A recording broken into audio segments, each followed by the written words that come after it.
My parents laughed when I said I worked in tech. Stop playing games, Dad scoffed. Go get a help desk job. But at my brother's engagement dinner tonight, his fiancée went pale. Wait, you're the CEO we just owed $190 million. Can you imagine building an empire in the shadows, year after agonizing year, while the people you love most dismiss you as a lost cause? And then, the day your secret empire sells for $190 million, you realize the woman who just negotiated the deal is about to marry your condescending brother. Yeah, that's exactly what happened to me, Sarah Elizabeth Johnson. The number just stared back at me, bold and undeniable, from the acquisition agreement spread across the polished mahogany conference table. Around me, a dozen executives in their perfectly tailored suits waited in hushed, respectful silence. They were waiting for me to sign away 6 years of my life's blood, my soul's work. Take your time, Miss Johnson. David Chin, the CEO of Metropolitan Development Group, said. His voice was calm, almost soothing, the measured patience of a man about to write a check with 8, maybe 9 zeros on it. I let my gaze drift up to the floor-to-ceiling windows of that 40th floor boardroom. Chicago, my city, stretched out below, its iconic skyline punctuated by the very smart buildings that city sink, my company, now managed.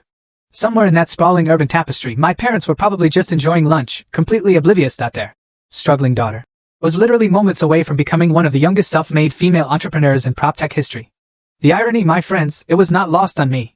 In just 3 short hours, I'd be sitting at Michael's engagement dinner, probably listening to my mother, with all her loving intentions, suggest I apply for some entry-level position.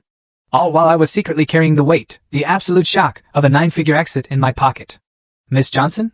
Amanda Parker, Metropolitan's VP of Corporate Development, leaned forward just slightly, her perfectly manicured fingers drumming once, a soft tap, against her sleek leather portfolio. Any final questions before we proceed? Oh, I almost laughed. A bitter, hollow laugh.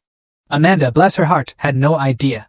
She had no idea that in exactly 3 hours and 27 minutes, she'd be shaking hands with my brother across a pristine white tablecloth, introducing herself as his fiancée.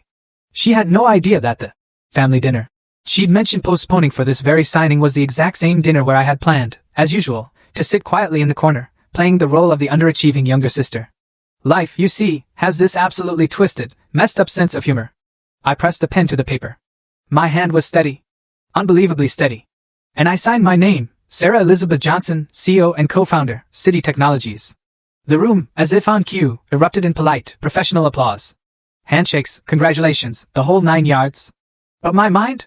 My mind was already racing, miles ahead, towards the full story added in below.